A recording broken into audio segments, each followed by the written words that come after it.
All right. Thank you guys for being here. So I might get a little bit, my voice might get a little bit smaller. If you cannot hear me, please just raise your hand and let me know, okay? So yeah, first, my name is Bryan. I'm the Chief Content Officer of EigenPhi. So EigenPhi is like the one of the best on-chain transaction analysis and liquidity analysis team. So we've been doing MEV data analysis for 2 years now. And today I want to share with everybody about how big is this MEV cake is and where to find this cake. And after my presentation, the CEO of BlackRock, IO, gonna share with you how to get a piece of this cake. Okay, so yeah, let's start. So my presentation is gonna start from 4 pieces.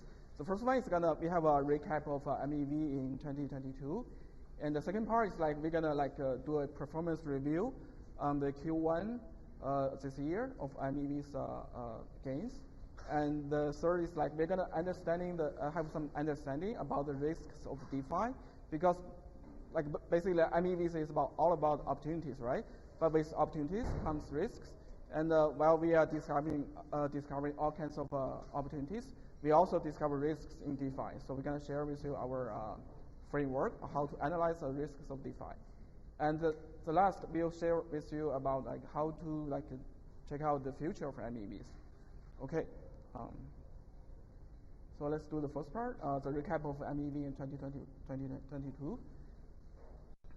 So we all know that 2022 is kind of the whole DeFi market is went into the bear market, right? And you can see the Ethereum ETH price is kind of been falling all of the year, from almost $4,000 US to maybe a little bit more than 1,000. And in the meantime, the activities of MEVs are actually increasing all the time. So so we categorize MEV activities into 3 categories. The first one is arbitrage. You can see in the bar chart here in the green bar, and the second category is sandwich, and the third category is liquidation. So you can see it's the arbitrage is the most active ones. And on the right part of this graph, you can see that about 49% of the whole DEX trading volume is MEV. So the whole DEX trading volume in 2022 is $666 billion US. So it's 328 billion is MEV. It's all about arbitrage and sandwich. And among all those 328 billions, 87% is sandwich, and the other 12.5% is about arbitrage. So these are actually the numbers of volumes in terms of MEV. Okay, so let's take a pretty incisive look. Okay. So on this chart, it's showing the whole year's revenue of MEV, and the total revenue is about $307 million US. And it's about 47%. 47.5% is about arbitrage. It's the biggest of all the 3 MEV types. It's 145 million. So sandwich is the second biggest one. It's 41%. It's 128 million. And liquidation is relatively small, right? So okay. Now this chart is actually pretty interesting. So although the whole market is kind of in a bear market, right? But we can see that during the most turbulent times of the market, it's actually created the most of the MEV opportunities all over the year. So starting from the crash of Luna, then came with the STTH DPEG, and the fall of Celsius and 3AC. All this pretty crazy times has created all kinds of opportunities in the MEV market. And yeah, so also in November, the crash of FTX also created a lot of arbitrage opportunities for all these MEV researchers. Okay, yep. So the next one is about the rewards of MEV. So for the builders, and we can show the data before and after the merge, and through the whole year. So the MEV rewards builders or the miners is before and after the merge, right? So the miners actually get about 133 million US dollars. So like 55% of them actually about sandwich, and so about arbitrage is about 33%. Okay, so if you look at the right side of this chart, you can see that so before and after the merge, the miners and the block builders have changed a lot, and so basically it's like the top 10 is like totally different ones, right? So but what's more important is like the top two always like have the biggest like market share in terms of MEV rewards.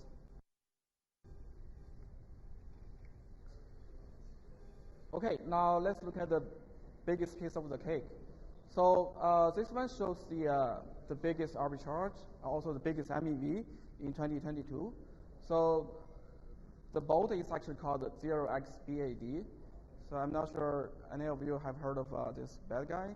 And so yeah, he basically the robot like did some kind of arbitrage after the explode of Nomad Bridge, right? So he kind of made like 3.2 million like through one arbitrage. But I don't know whether you heard of it, but in last September, so this boat actually got hacked and lost millions of dollars. Now it's already gone. It's not in the market anymore. So the bad guy is already like been shot, right? Okay, now the biggest victim is a liquidity provider. So he was ripped off like 535K in just one fund running. So I mean, maybe this is pretty like small, but you can see that it's actually happened on November 26th last year. So there also the very super sandwich, right? So usually, like people to avoid like getting ripped off by sandwich boats, they want to like split their transactions from one to several smaller ones. But in this case, all the victim transactions still got sandwich boat.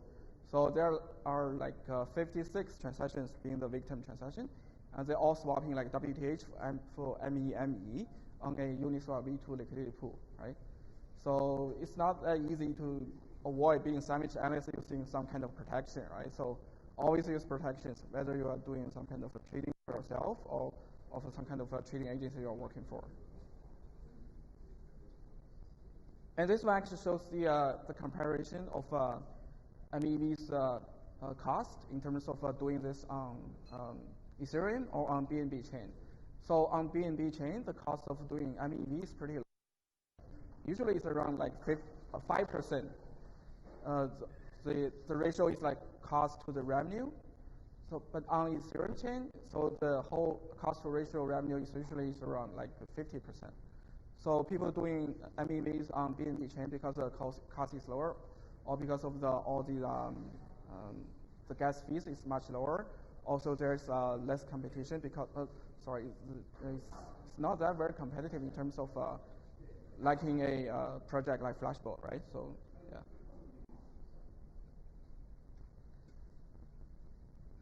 Okay, now we can move on to the MEV performance review for Q1 of this year. So in this year, the most opportunities actually occur in the USDC DPEG event. So it presents the biggest opportunities in the first quarter of this year. And so in total, the arbitrage of the Q1 is about $40 million. And sandwich MEV has like extracted like $46 million in Q1. And like liquidation is like extracting like $2 million US from the market. So that's all the numbers on the right side of the slide. Okay, this one is also about the MEV rewards in this year. So most of the MEV rewards is actually went to the block builders. Like the total revenue is like about $90 million US, right? So it's about 55% of went to the block builders like 0x69 and the Beaver Builds and Bloxroom and the major big block builders, right? So also there leaves like about 28.6% to the MEV searchers, but still it's like $25 million US, right? So I just like listened to a podcast this morning. It's like there are about like 500 searchers in the market. So yeah, I mean, it's still a pretty big market for these 500 searchers. Also, you can see that the arbitrator contribute like $40 million to the builders, and sandwiches actually contribute like 46 million. Right? So, yeah. Okay, so on this page we basically show that we've been observing the arbitrage counts has already been increased before the DPEG of USDC. So here is actually when the Circle tweeted their announcement about the depegging stuff, but we already observed some kind of a big amount of arbitrage about USDC in March 10th. So this kind of signals actually you can observe like via some kind of MEV dashboards like our website and any other MEV dashboards as well. So yeah.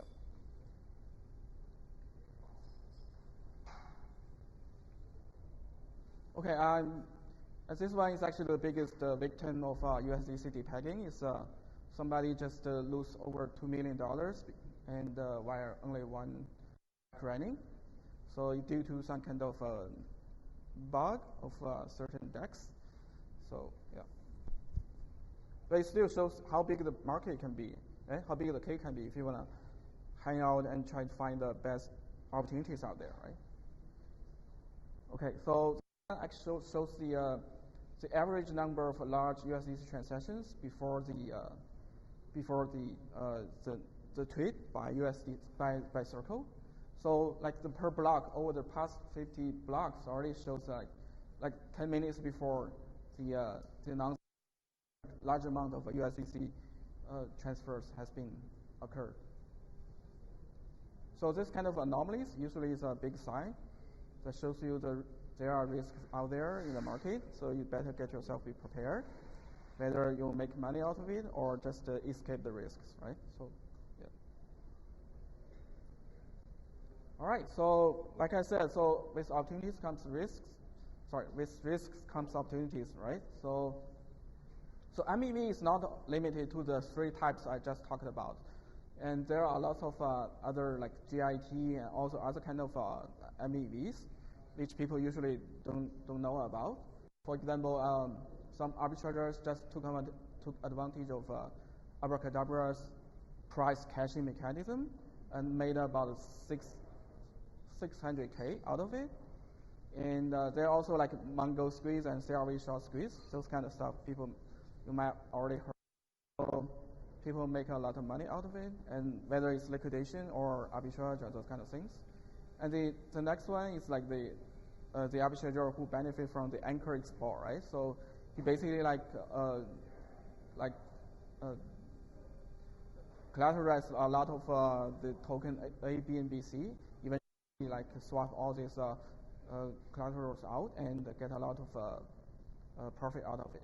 So yeah, so basically like I said, MEVs are not limited to arbitrage, liquidation, sandwich, or GIT. So this can be called like long tail MEV.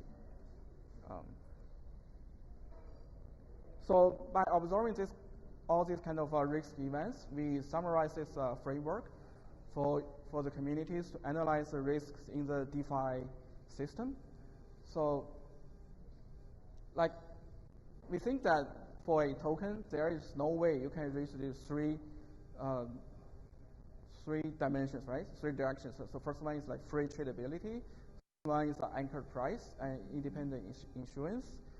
So all this kind of stuff, you can only maybe reach 2 of them, but there is no way you can get 3 of them at the same time. Otherwise, you're gonna have some kind of embedded risk inside of it.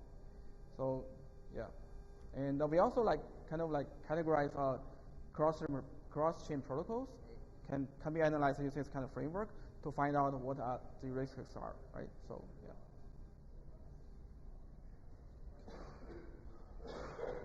Okay, now we can take a stand up to a higher place, have a look out of MEV. So it's obvious that we can find new types of MEVs all the time. with all these new developments in terms of Ethereum, like EIP 4337, and recently, Ultrasound really just released their optimization of relays, right? So all these different developments actually create new opportunities for MEV researchers. And also, we think that Ethereum PBS, which is going to happen in the next months, is going to have an impact on MEV as well. And also, projects like MEV Blocker and MEV Share, which just released the beta version. So this kind of stuff actually increasing more and more MEV decentralization and MEV democratization. So all these trends we are observing all the time, and we're going to show this kind of data whether via our website or using our Substack channels to release all kinds of research on this kind of stuff. So yeah, that's all my presentation. So you can follow us on EigenPhi Twitter, and you can contact us via the email address or the website is over there. So yeah, feel free to follow us via these channels. Thank you.